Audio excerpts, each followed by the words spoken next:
Hello and welcome to Aerospace Horizons. My name is Evan, and today I have the pleasure of talking to the newest member of a very exclusive club. That is the club of former Blue Angel bosses.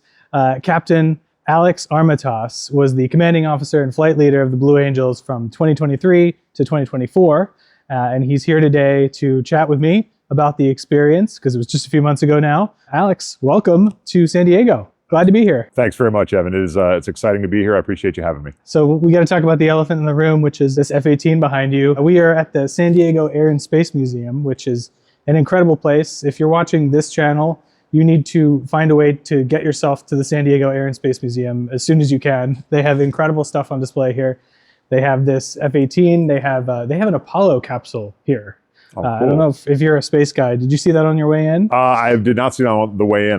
This is my first time here, so I'm gonna take a lap after we're finished here, because I'm excited to see it. I love a good Air and Space Museum, and awesome. This one looks great from what I've seen so far. Did you ever fly the Legacy Hornet? I have very little time in the Legacy Hornet, so the short answer is yes. Okay. I am what a lot of people would refer to as a rhino baby. I have been flying the Super Hornet my entire career. I'm probably one of the oldest people out there that's all Super Hornet. Okay. When I was an instructor in my second tour, I was qualified in the Hornet, and I flew the Hornet very little. So to put it in perspective, I have a total of about 39 hours in the Hornet. The rest of my time is Super Hornet. And you missed your chance with the Blue Angels being in the Legacy Hornets. They switched just before you got there, right? They did. It was a couple years before. My seasons were the third and fourth seasons, respectively, in the Super Hornet. I don't know that I'd say I missed my chance. I love the Super Hornet. I'm biased, if I'm being honest, but I love that airplane. And but yeah, long time in the Hornet for the Blue Angels, and I did not fly as part of that era. Well, thank you once again to the San Diego Air and Space Museum for hosting us. This is incredible. I wanted to talk to you, obviously, about your time on the Blues, a little bit about your career. And then I want to get into some nitty-gritty technical questions with you towards the end. But I wanted to start off talking about sort of the end of your tour, because it's the most recent. And we have a bit of a unique opportunity here. I feel like most interviews with Blue Angels are either done when they're on the team or it's been years after. Right. And it's just been about 2 months since you handed over command, right? So hopefully it's still fresh in your mind, but you're not as inundated with all the day-to-day minutia of being on the team. And I want to start at the very end. So that last homecoming weekend, when you're doing your last show, there's a lot of last moments. The last time you get in the cockpit, last time you get out of the cockpit, drop a salute, all that stuff. Was there a moment in there where you felt like, oh, wow, this is it. This is the last time I'm going to do this? I think there was. It's a very emotional experience, which is interesting. I distinctly remember when I was selected for the team back in the spring, kind of late spring, early summer of 2022. I remember thinking how emotional that process was, and the end is no different. It was very emotional for me. And even though intuitively that the end is coming, that you're leaving on on Saturday in that case with a change of command the following day on Sunday. It doesn't really hit you until you go through it. And for me, I remember the first time I really got choked up was after we stopped. So after the last demo, all 6 jets stop at the end of the runway, you go through your landing checks, and that's kind of you still got to taxi back and do the walk back. But that was the moment for me where it really hit. That was the last time that I flew a Blue Jet. That was the last time I was going to fly a Blue Jet. We're back on the ground, and that was my last demo. And it kind of hit pretty hard, and it's emotional. It's a hard thing to let go of. So sad. I want to talk a little bit. You were in the documentary that came out last year. I was. And you were shown as the new boss who's coming in, and we got to see a little bit of you getting selected, and we specifically got to see the conversation that you had with Boss Kesselring, as just after you gotten selected, and he said in that that there were going to be things that the job was going to be different than you expected. And I wanted to check in on that now that you're at the other end. What was different than you expected? It's hard to pick one thing. The job is different. It's certainly different than you expect. I would argue that every job is different than you expect. I think what's really challenging about being with the Blue Angels, and the reason that there's a relatively common saying kind of within the community that is, for those that have been there, you don't need to explain it. For those that haven't, no explanation will do. And it's because the job itself, when you're in it, when you're in the job and you're doing all the things that the Blue Angels do, it is almost it's just more intense than you really expect it to be. So it's very easy to say we're gone a lot, and that's true. The team is on the road a lot. It's very easy to say the team is busy. It's very easy to say there's a lot of flying, there's a lot of focus required. All those things are true, but until you're doing it, until you're really in the mix and going through the experience, it's you don't realize quite to the level that those things are true and how challenging it can be. Related question. You have been on the other side of that conversation now, presumably, with Commander Brian, who's in El Centro right now, training the 2025 team. What did you say to him, and what was it like being on the other side of that conversation? It's interesting. It's interesting being on that side of the conversation. It's also, it hasn't been that long since Boss Kesselring was on the other side of that conversation with me. So I remember, and it's funny, and bringing the name up on the airplane behind me, I distinctly remember as the mini boss, having not taken the team yet, that there were a number of times Boss Kesselring would say, "Hey, this is what Boss Doyle said to me." And everybody remembers that. Everybody remembers what the boss before him said, and that stuff. That's kind of how the pass down works. That's kind of how the team is designed. And being on the other side of that it's kind of the natural circle of life. It's another reminder that you're leaving, which is difficult, but and it's also it's really when you understand, and that's really for me when I understood all those things when Boss Kesselring was saying, "Hey, this will make more sense when you're doing it. This will make more sense when all these times I heard that." And it makes a lot of sense when you have gone through it, and now you're like, there's no amount of explanation is really going to get you there. So in a lot of ways, it makes the turnover easier, because there's a lot of pieces of that where what I passed to Boss Brian and what Boss Kesselring passed to me was just like, you'll figure it out when you get there, because no amount of explanation is going to solve that problem for me. I just need to do the job and figure it out. You need to know it in the abstract. That's right. Yeah. I want to jump back to your early life. You grew up in upstate New York, right? I did. And how did you get into aviation and the Navy? I don't have the story that a lot of people have. I didn't see a Blue Angel jet when I was 4 and fell in love with it right away. For me, it was a little bit more, I guess, slower developing. The first time I saw the Blue Angels was my first year at the Naval Academy, so I was pretty well locked into the Navy at that point. Yeah. But my first interest in airplanes, I think, came from my father, who was not a pilot, who had nothing to do with aviation, but he took a job at FedEx when I was very young. I was probably 5 or 6, and FedEx at that time was a brand new company.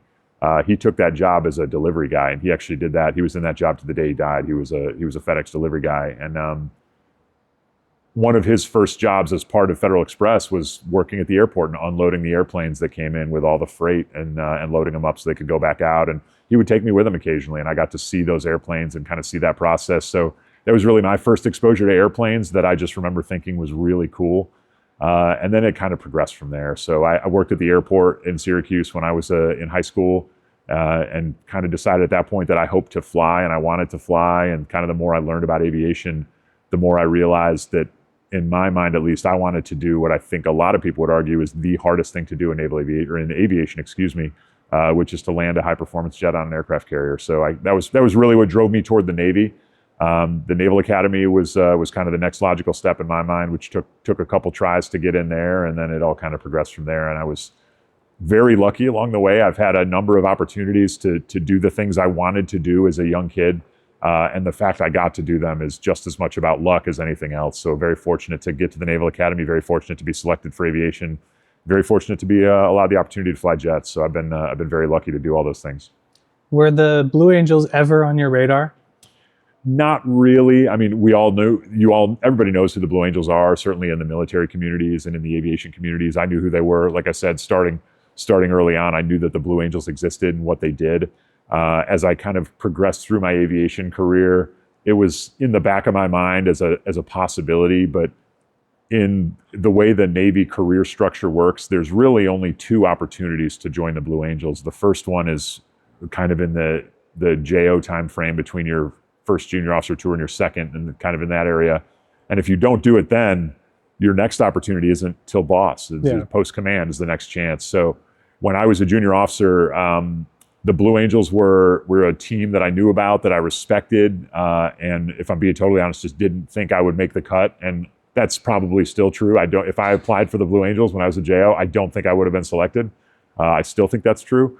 But ultimately, I decided to go to Top Gun instead. I wanted to go to Top Gun. I wanted to be as good as I could be as a fighter pilot, and kind of went down that path. So went to Top Gun, continued on my career from there. And then the next opportunity was post command. That opportunity, I honestly, when people tell me like, how long have you wanted to be a Blue Angel? I always tell them it's December of 21 was really when that started, which was 5 months before I was selected. And that was when John Hiltz, a former team member and very close friend, former roommate, somebody I've known a very long time who was a team member, basically called me out of the blue. And he told me that he had heard I was thinking about applying, which was not true. But I think he just said that to kind of tee up the conversation and without details, basically just kind of talked me into applying over the next couple hours. So I applied and it worked out. So you have him to blame for all this? Yeah, blame or thank, depending on your perspective. But yeah, we talked a lot about it, and we've continued to talk about it over the last couple of years. And even when I applied, I had no concept that I'd be selected. To me, it was really just an opportunity to go through the process and see some people I hadn't seen in a while and get down to Pensacola for a little bit. But the idea that I would be picked for the team was a surprise right until it happened. So you did get picked. I did. So we saw a little bit about that in the documentary. And then you shadowed the team for a little bit, and then November 2022, you assume command, Mm-hmm. your boss, training wheels are off. What were your priorities and things that you had to come up to speed on the quickest? A number of things. So when you're in that job for the first time, and I suspect every boss remembers this very clearly, the first time you sit down at that long table in Pensacola with the rest of the team and you're in the blue flight suit with the number 1 on it, you feel like an imposter. You don't have the experience of the boss that just left. You don't have the comfort with the demo and the team and the squadron. So but you're it. You are the boss, and it is your job to be the boss. So for a while, it takes a while to get out of that. So that's really the first thing. Is just like I've got to figure out what I'm doing here, and I have to do this job. In terms of priorities, number 1 was the demo. That is a priority for every team. The team revolves around the demo. The Blue Angels product, for lack of a better term, is the flight demonstration. And if that's not where it needs to be, the rest of the product suffers. So that the team can't really do much without the demo. So the focus is the demo. The focus is really the demo for everybody. And then fortunately, the Blue Angels are staffed with nothing but the best of the Navy and the Marine Corps. So I had a lot of help. My focus is the demo primarily, but running the squadron is still something that has to be done. But we've got an executive officer, we've got a command master chief, we've got a maintenance master chief, we've got all these folks, all these leadership, maintenance officer, all these leaders within the command that make it possible for the squadron to run, even when they have a new commanding officer that has no idea what he's doing. Well, you had to come up to speed quick, and obviously everyone knows about the demo, right? Mm-hmm. It's the most obvious part of the Blue Angels, but that you mentioned some of them. There are a bunch of other responsibilities that you have. You're in charge of 140, 150 something? About 160, 165, yes. Roughly. You're in charge of 165 people, and you've got a whole bunch of other responsibilities like doing stuff like this, public relations stuff and all that other stuff. So I would love if you could break down sort of the key areas of responsibility or things that you had to do in your time as boss. And if you could like back of the envelope, like percentage, how much of your time are you spending on each? The percentage is tough, but something that I heard from Boss Kesselring, who presumably heard it from somebody before him. And Boss Frosch actually said this to me as well. But every single person on the team has has 2 jobs really. Yeah. And the boss is no exception. I had 2 jobs. It was in my title. I was the commanding officer and flight leader. Those are 2 distinct jobs. They're 2 different jobs, 2 different responsibilities. And you're always both. The boss is always both of those things. You're never doing them at the same time. You're pretty much acting in one capacity or the other all the time. So for me, the flight leader piece was hugely important early on, as we mentioned, the importance of the flight demonstration. But the commanding officer piece is important too, that the people in that squad, it's 160 people in that squadron. Each and every one of them is extremely important to the squadron, is extremely important to the Navy and the Marine Corps. And making sure that they have what they need to do their jobs is part of my responsibility. So I don't know that it'd be very difficult to break down what the percentage, but I would say that percentage shifts as the time goes on. It's probably, let's call it 80% flight demo, 80% flight leader, 20% commanding officer at the beginning, and it's probably the opposite at the end. By the end of my tour, I don't need to spend a lot of time focused on the demo. The demo we have practiced to the point where you could do it in your sleep. I could probably sit here right now and chair fly a whole demo because it is in my brain. It'll be in my brain till the day I die.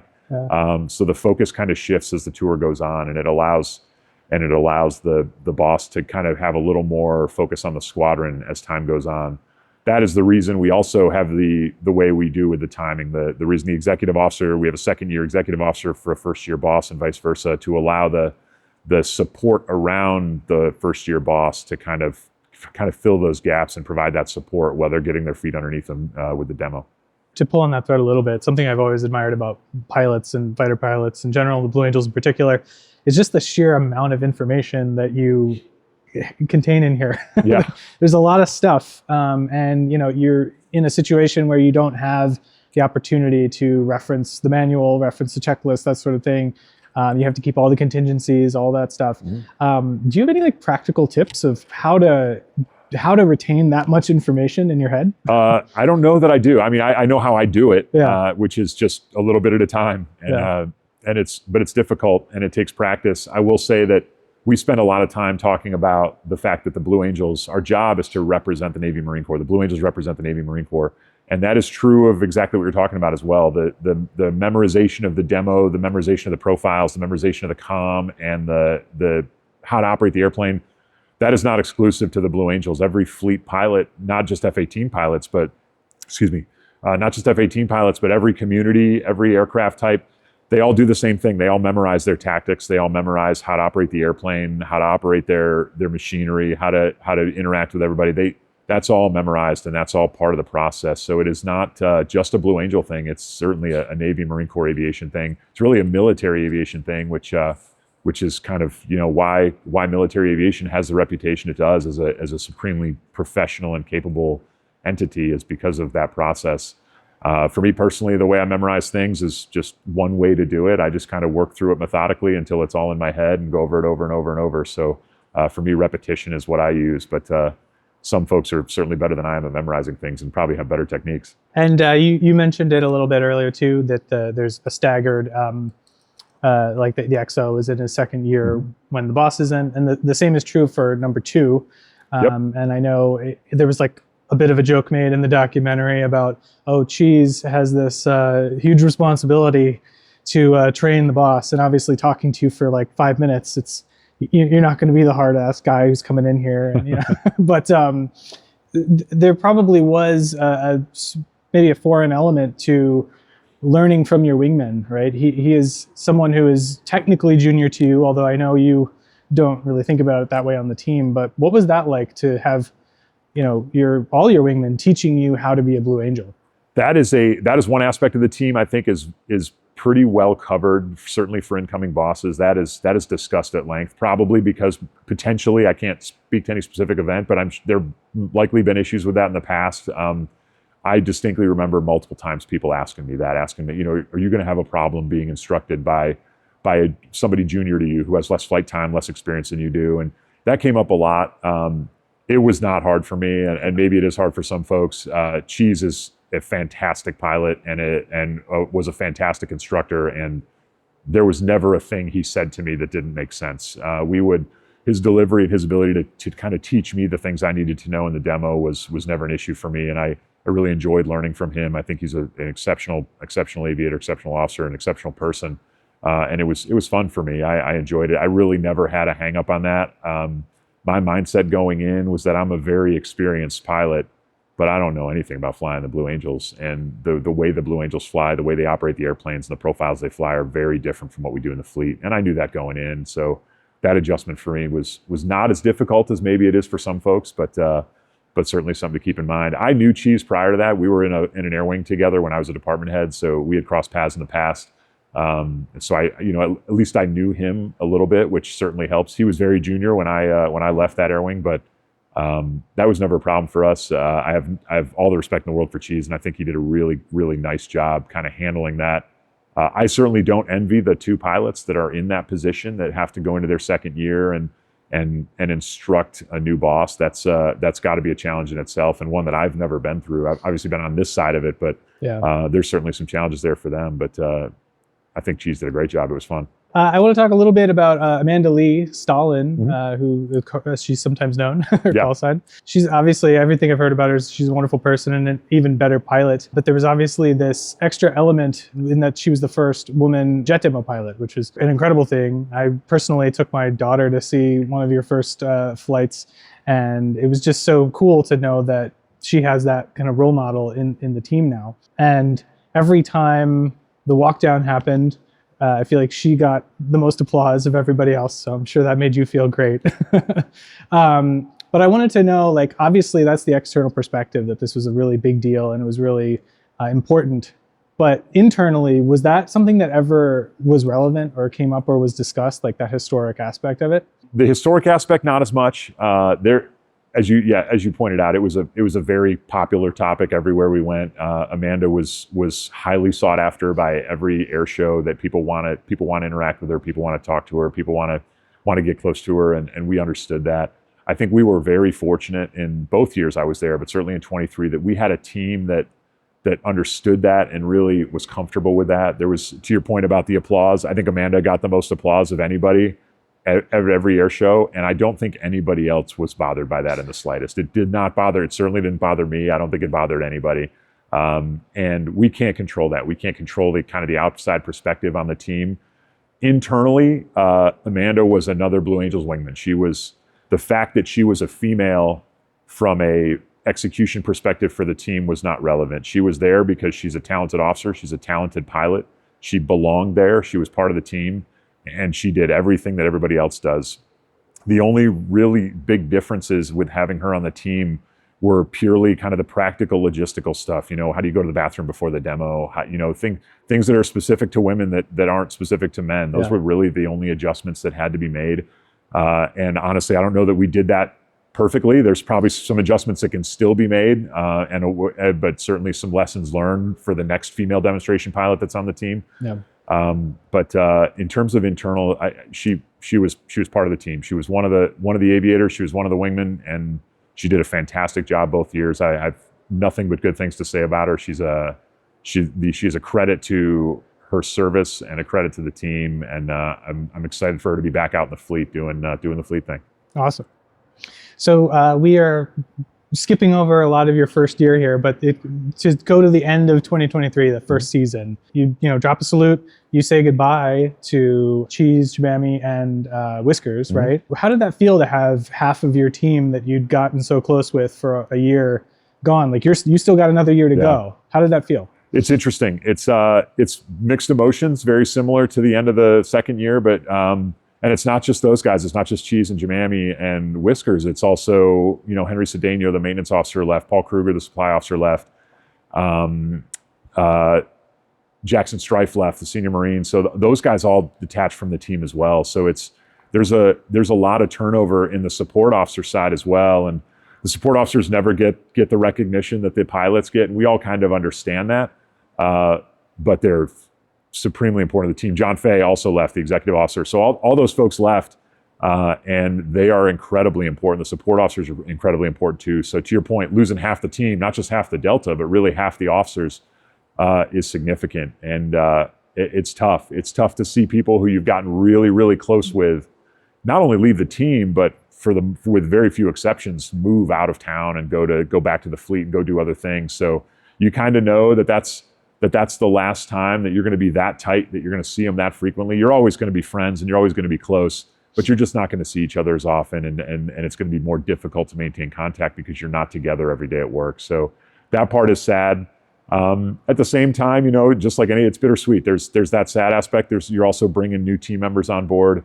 And then for me personally, more kind of selfishly, for lack of a better way to put it, that transition from the first to the second year is tough because as much as you're thinking about, kind of celebrating the completed season and the successful season and the departure of the team members and their successful tours, that you have one day off and you're starting over. So you're already thinking about, the trip to Pax River for the simulators, the centrifuge refresh, all those things that you have to do to start getting into the next winter training to be ready to go. Because we drop salute and that, first or second week in November and the first week of March, we have an air show. And it's with a new team and you've got to be ready. So there's really very little time to waste before you get into that. Let's talk about that a little bit. Going into your second year, obviously you have a different perspective than your first year. You've been through it once before, but half of the team that is new does not have that perspective, right? So what are your priorities going into year two, and how do they differ from your priorities from year one? Priorities are similar. The priorities are still, we want to execute a safe flight demonstration. Hopefully it's inspirational.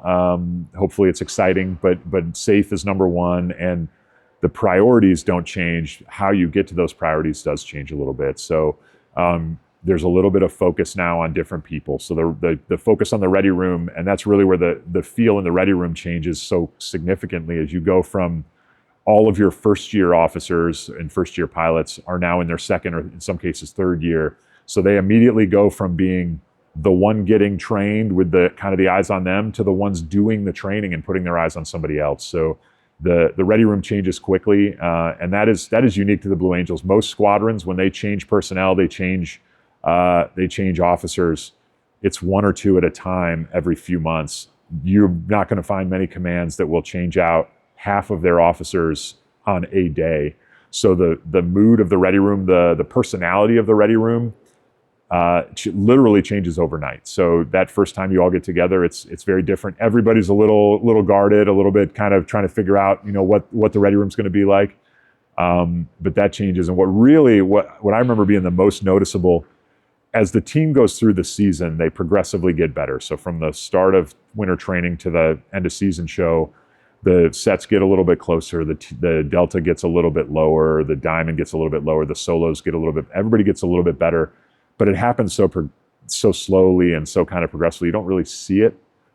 Where you really notice it is the first time you fly starting the next season, where you go from, your end of season, best team, as good as you're going to be, a week later, you're back where you started. And that's where you really appreciate how much has changed and how far you've come in the previous season. I want to talk a little bit about the Thunderbirds. Yeah. The relationship over the years between the Blue Angels and Thunderbirds has waxed and waned, I feel like. It's been more contentious sometimes, but now I feel like we're firmly in a very, very friendly, like you guys are very friendly these days. And that's awesome to see. But I wanted to get your take on, you've done multiple joint training sessions with them now. You've even done a few air shows with them. What is it like working alongside them, and what have the two teams learned from one another? So I can't speak to what the relationship was prior to my time, but you're right. The teams get along great. They're incredible. I have the huge fans of the Thunderbirds. The interesting thing about the Thunderbirds is they're all fantastic people. They're all incredible people. Their airplane, the F-16, is very different from the F-18 and how it flies. Our demos kind of reflect that. Our demos are built around the airplanes we fly, so the demos are a little bit different. The procedures are a little bit different. So flying with them is challenging because we do things just different enough to make it kind of hard to figure out and require some briefs. But the people are incredible. The teams effectively have the same mission for their respective services and carry them out the same way. One of the biggest challenges, honestly, when we're together, especially the interoperability stuff we do in El Centro or even in Pensacola last year, is just finding time to be together with the two teams, because the Blue Angels schedule is extremely busy. The Thunderbird schedule is also extremely busy, and finding time where both teams are available to kind of be together is challenging. So that part is hard. Even in El Centro, they're alternating practice times. So when the Blue Angels are debriefing, the Thunderbirds are practicing, and then the Thunderbirds are debriefing while the Blue Angels are out on their next practice. So even during the day, it can be very hard to find time to interact with them. But when we do find that time, it's very rewarding. It's a lot of fun. We do learn a lot from each other. I can't say specifically the kind of things that we learn from each other, but I know there are plenty of them. There's several things that we've taken from the Thunderbirds, and there's several things I think the Thunderbirds do better than the Blue Angels that are kind of slowly kind of changing to go that way. I suspect the same is true with the Thunderbirds as they look at the Blue Angels, but the opportunities to train with them are awesome, and they're extremely valuable. There's no other unit that does what these two teams do, and their missions are the same. So when it comes to learning from a similar kind of entity, there's only two you can pair up, and that's the Blue Angels and the Thunderbirds. There's not as much to be learned from the rest of the military flying units out there. I want to talk about that Super Delta that you do with them. Is that so? My impression of that is that it's really hard to do, and I feel like the layman's impression of it might be that it's super easy. I mean, you just fly, right? Where is it on that spectrum? Is it How challenging is it to do that? It's certainly challenging, but everything is. And the goal of the Blue Angels, and I think the goal of the Thunderbirds as well, is to fly a really difficult demo and make it look easy to the people watching. That's really the whole point. The Super Delta is challenging. As I mentioned earlier, the performance envelopes for the Super Hornet and the F-16 are different. So trying to find that happy medium where both airplanes perform safely and comfortably is important.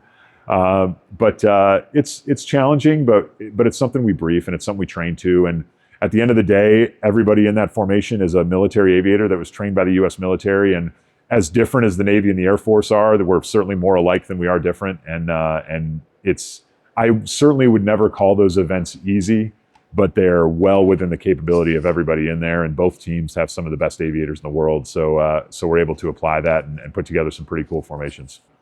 You're on the road a lot, and you have a family. I do. And I was curious, how did you personally manage to balance your roles as a Blue Angel and as a husband and a dad?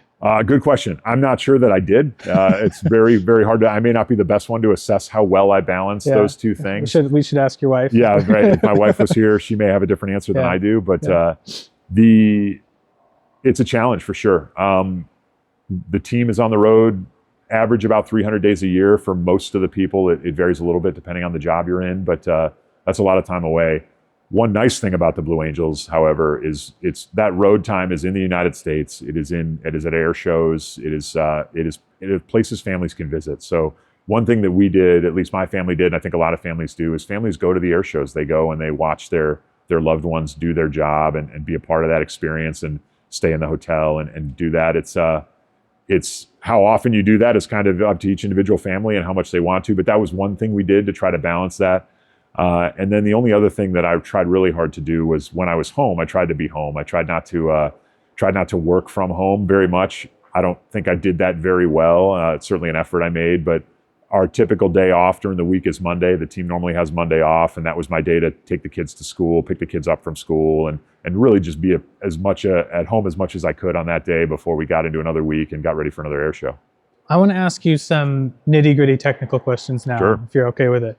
The first one is a little more broad, but generally speaking, you are, unlike everybody else in the formation, for the most part, you are concerned with the numbers in the HUD, right? You are concerned with altitude, airspeed, G-load, and RPM, that sort of stuff. Everybody else is flying off of you and queuing off of what you do, but you're the one who's focused on the numbers. Can you talk us through what are the key numbers you're looking at throughout the course of a demo? What are you tracking? What are you paying attention to? What are you trying to hit? And the significance of sort of each of those numbers. Sure. There's a lot of numbers. I'm not going to go through all of them. The big ones, but the most important ones. in general, every single maneuver has an entry altitude and airspeed that you're trying to hit as close as you possibly can.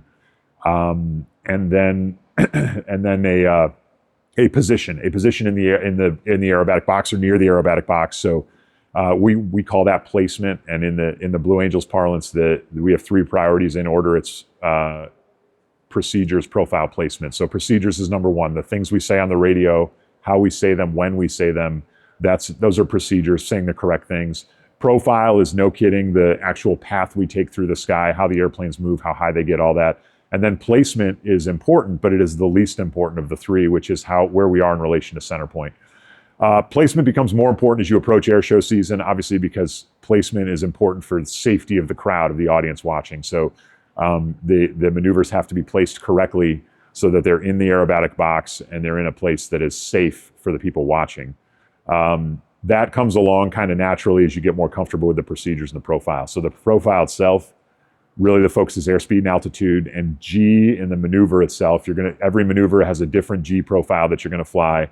And those are really the big ones. Normally, almost every maneuver, with very few exceptions, almost every maneuver, you have a throttle setting that you start to become more comfortable with as you get more experience, and whatever that throttle setting changes quite a bit based on density, altitude, and temperature, and a number of other aspects. But that throttle setting normally doesn't change. So in a roll, for example, diamond roll, delta roll, changeover roll, all those rolls, dirty roll, you don't move the throttles during that maneuver. So from the up we go to the smoke off, the throttles stay right where they are, and with the understanding that the jet's going to decelerate as it goes up, and then it's going to speed up as it goes back down. So That's how that is. For the loops, we do add and reduce power, and those come with the associated radio calls in the up and the down of the loops. But those are all, again, those are all RPM based, and that's just something that you're going to scan as you go through the maneuver and you get more comfortable with it. But very short answer to your question: altitude, airspeed, position from center point, which includes a line. It's not just a distance, but it's also a specific line and kind of placement, and then engine RPM. Got it. And how strict are you in hitting those? I mean, you said placement doesn't matter as much, but like, if you brief a certain altitude and airspeed, are you trying to hit that like on the exact, 400 knots exactly? Or? Yeah, absolutely. So we always say we want to fly the perfect demo. Our goal is the perfect demo. So if I am 2 or 3 knots fast on an up, that's a debrief point. I'm going to make a note of that. So we're trying to be at, the exact, for example, the in for the line abreast loop, we should be at 200 feet on the show line at 420 knots. That's where we should be at the up. And that's obviously with zero wind, density, altitude, all those things. So that's the goal. The goal is to be exactly right. You get better as you go on. As you get more experience, you get a little bit better at getting closer to those numbers. I would say by the time I left, I was consistently within 1 or 2 knots of each airspeed on the up. And then the altitude is a trickier one. Altitude is very easy if you're on a perfectly flat show site.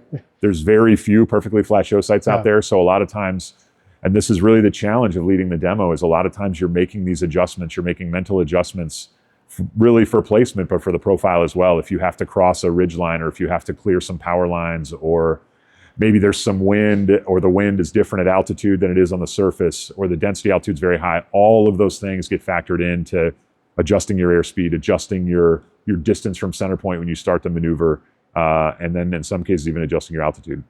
And those adjustments that you're making, like for wind, for example, to what extent are you communicating that directly, like over the radio, or are you just like trusting that the team, like if you're like putting some rudder in for some crosswind or something, like is the team just going to go with it, or are you communicating that in some way? So interesting example you gave. One thing I never do is rudder. Okay. So the boss has his feet flat on the floor. The boss does, I have my feet on the rudders for the takeoff because I need to track down the runway. Okay. Excuse me. As soon as we're airborne, my feet come back, they're flat on the floor. So one of my contracts to the wingman is I will never use the rudders. So if you have a crosswind, what do you just like? If we have a crosswind, I accept that the jet's just going to crab in the crosswind. Okay. And I'm going to adjust my nose accordingly. Okay. Using just wings. Yep. The reason we do that is it's one variable that boss can safely remove from how I fly the airplane. That's one thing the wingmen don't have to worry about. So the wingmen use the rudders all the time. They use them a ton, probably more than anybody else in the fleet. But they know that I'm not. So they know that they have that ability to use their rudders when I'm not using the rudders. So that's one thing they don't have to account for. Obviously wings are a thing and nose position, but to answer your question, we will talk in the brief if we see kind of extreme weather conditions. So really high density altitude, really heavy winds, maybe heavy wind shear, something like that.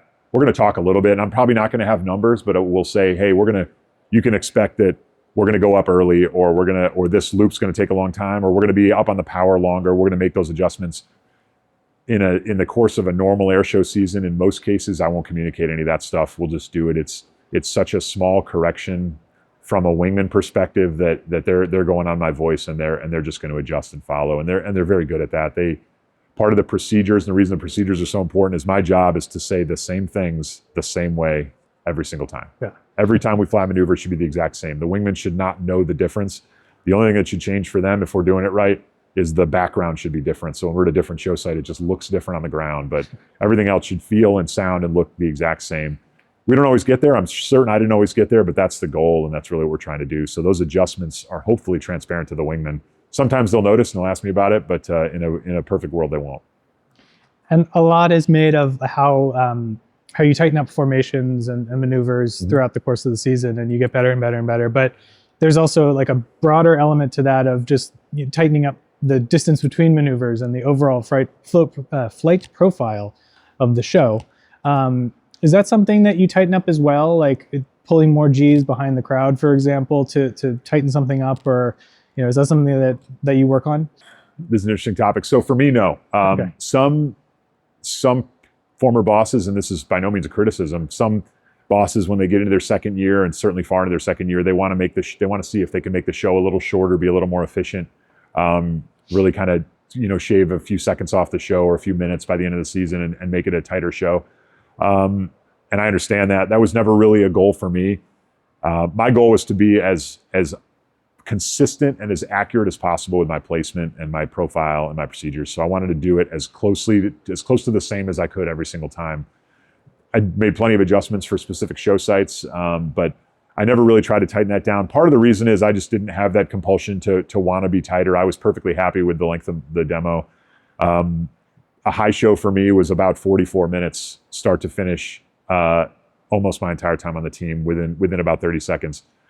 The other reason that I didn't really try too hard to do that was to allow the solos to have consistent cues. The way the show is coordinated is the diamond flies the diamond show. Their job is to fly their show. The solos are the ones that have to adjust. So the solos are taking their cues from the diamond to set up their maneuvers to ensure that their spacing is correct and their timing is correct.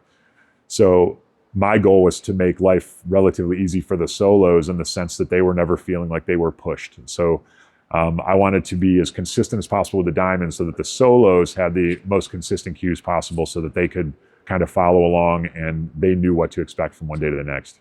You mentioned the line abreast loop. The one number you didn't mention in there was G. Like, what in a looping maneuver, what are you trying to pull for G-wise? All the loops are a little different, but for the most part, a clean loop, and the line abreast loop is one of those. It's a 3G pull in the up, and then you'll transition to 7 to 8 alpha through the top of the loop, and then it's a 2.5G pull in the down to the out. So that's the profile normally that you'd follow. So 3Gs. That's true as well for the loop break cross. It's a 3G up. And then the only exceptions were the dirty loop. Dirty loop was a little different. That was 2.5. And then the takeoff maneuvers are a little bit different depending on those on the ones you're using there. And was there a maneuver that you had during training that took you a really long time to get, and then like maybe you had a aha moment where it just clicked? Like, was there a maneuver that you fought with? There were plenty of maneuvers I fought with. Yeah. I don't know that I ever figured them all out. There were some of them were difficult right to the end. Some of them got less difficult, but were still pretty difficult. Yeah. One maneuver that was extremely challenging right to the end was the double farvel. And the hard part for me for the double farvel is the roll in, getting that roll in crowd right as you're approaching the crowd, getting to inverted flight. The goal of that roll in is to do basically what I would call a perfect roll in. You want to flip the jet over. You want to stop exactly 180 degrees angle of bank, if you will, so 0 inverted. But you also don't want to displace left or right as you roll in, which is very difficult when you're doing that type of roll in. You want to go right down the show line. You want to maintain that track down the show line. One, to ensure that you're placed correctly for the air show, but two, because 2 and 3 are right there on your wing, and they need to close it in as soon as you're inverted. So the double farvel roll in is very challenging. That was challenging right to the end. And then the maneuvers learning it the first year in winter training, they're all tough.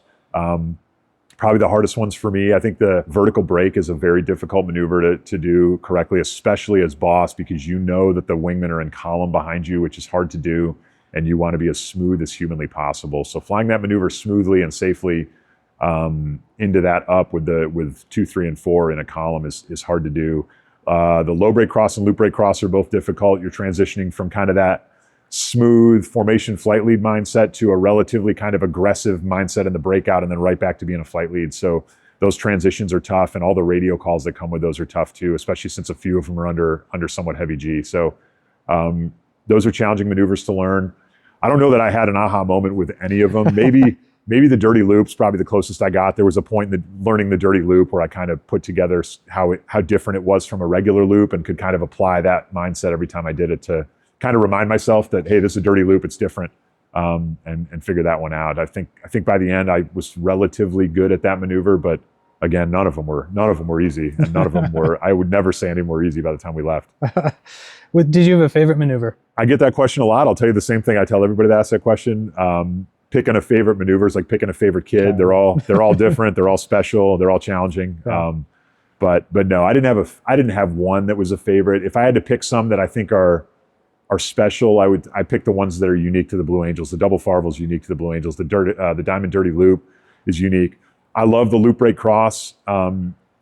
One, because it's really hard to do, but two, because it's the Delta. It's the whole team. Yeah. It's all 6 jets together doing something that's really hard to do. And 99 times out of 100, the loop break cross is okay to good, but it's not great. But we get that one. You'll get one, maybe one or two a year where it's really good, and those are fun. Those feel good. It's also so involved. Like it's very long. It encapsulates formation flight and breakaway stuff and heavy G, and it's got everything in it. So. Yeah, and there's a lot to look at if you're the crowd too. You've got 6 jets in 6 different directions, and there's a lot going on for sure. What was the most challenging show site you went to in your 2 years?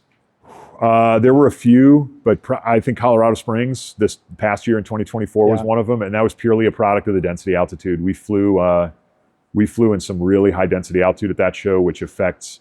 When people think high density altitude, they immediately think thrust. You have less thrust available, which is true, but density altitude affects everything. It's not just the thrust available. It's the performance out of the aircraft wings. It's the lift profiles. It's the ability to stop a descent. It's the ability to make a turn tight, accelerating, decelerating, which is really a product of thrust. All of those things affect how the jets perform. And Colorado Springs was the highest DA we saw in my time on the team. And it creates some very difficult adjustments because you are making what I would consider very large changes to the profiles off the show line, not really on the show line, but the off the show line stuff to get yourself on the appropriate line for the next maneuver. The F-18, this is something the flight sim guys told me. Apparently, that has what are called tapes, so you can like record what's going on in the HUD. Do you guys use that at all? We use it every day. Really? We don't. They're not tapes anymore. They started out. They were 8mm tapes back in the day, back when I was a JO. Yeah. What we now have is what we call a solid state recorder. It's basically just think like a solid state hard drive that records video. So we record video every flight. Every jet has their tapes on. We still call them tapes. Every jet has their tapes on.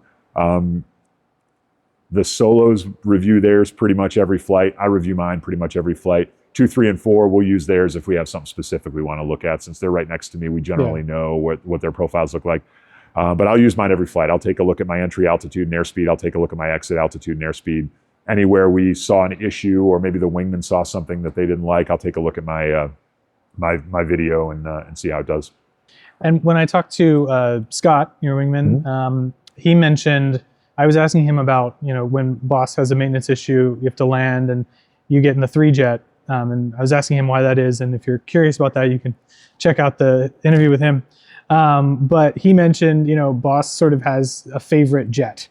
And that's not just, purely selfishly. It's, boss can't have a maintenance issue. Otherwise, the whole demo stops. So it's in everybody's interest to make sure that you have the jet that you're most comfortable with. What was your favorite jet? Do you remember the Buno? I do, and it was affectionately referred to as El Diablo, and that's because the Buno was 165-666. That was my favorite jet. That's the jet I've flown more than any other jet ever, actually. But that was my favorite. Now, when I say favorite jet, I did have favorite jets, and boss generally gets the jet boss wants. But there's 2 reasons for that. One, it's because it's comfortable for me to fly, but more importantly, they're generally the jets that require less trim, which means they are straighter, for lack of a better term. So all the jets the Blue Angels fly are the oldest in the fleet.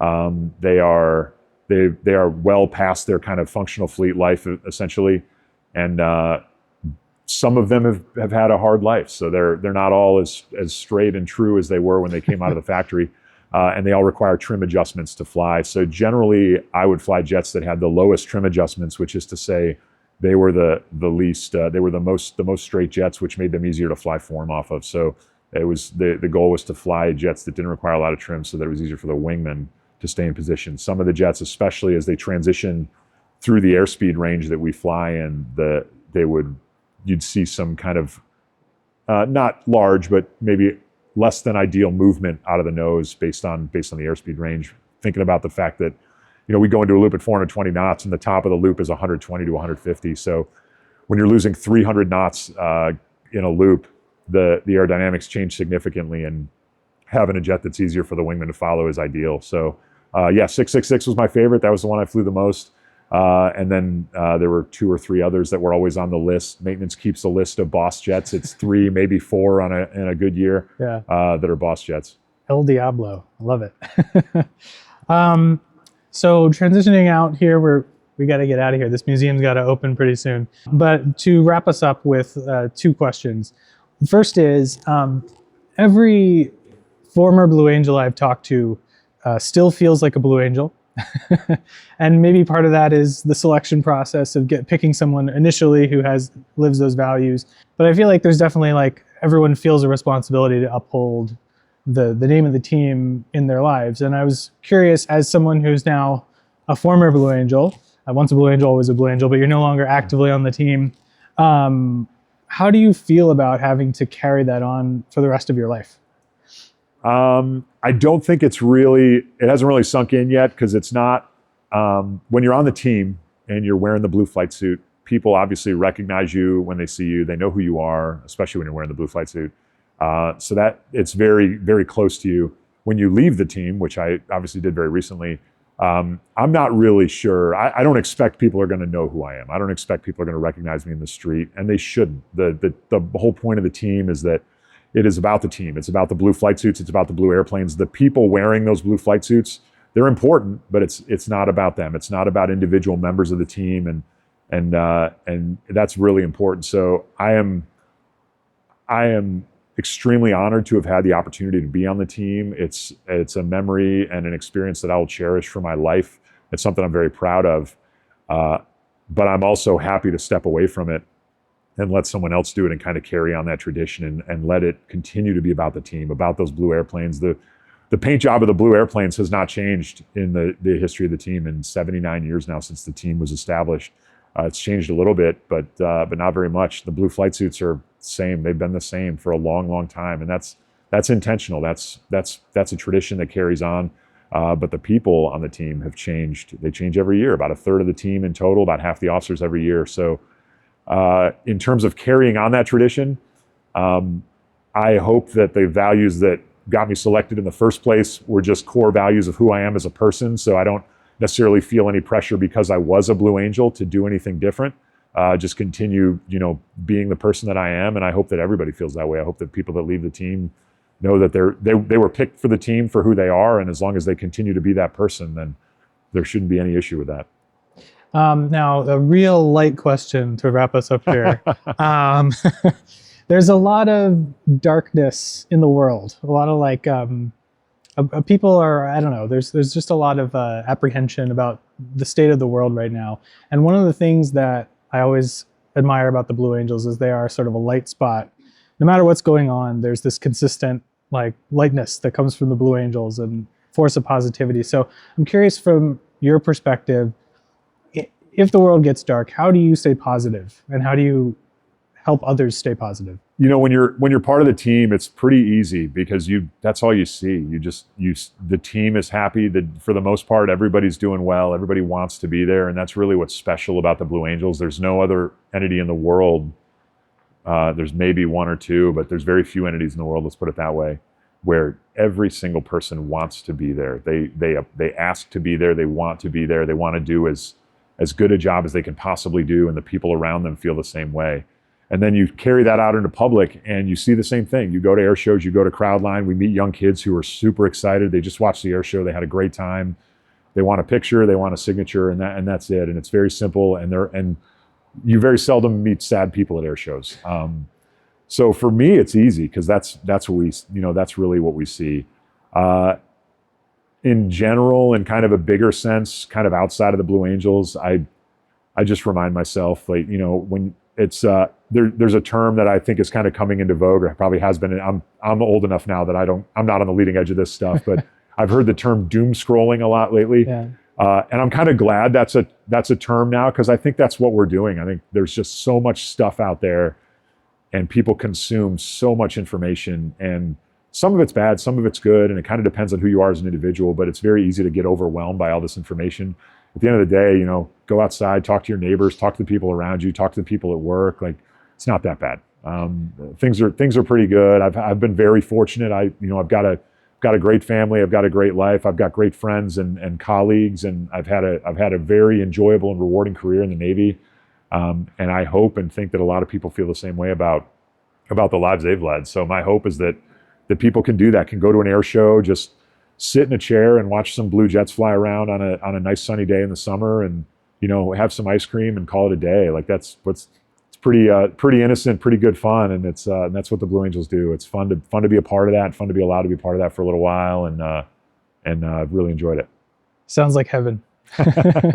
Well, Captain Armatas, boss, thank you for spending some time with us here at the San Diego Air and Space Museum. Thank you again to everyone at the museum for hosting us, and until next time. Thanks so much, Evan. I appreciate it. It was awesome.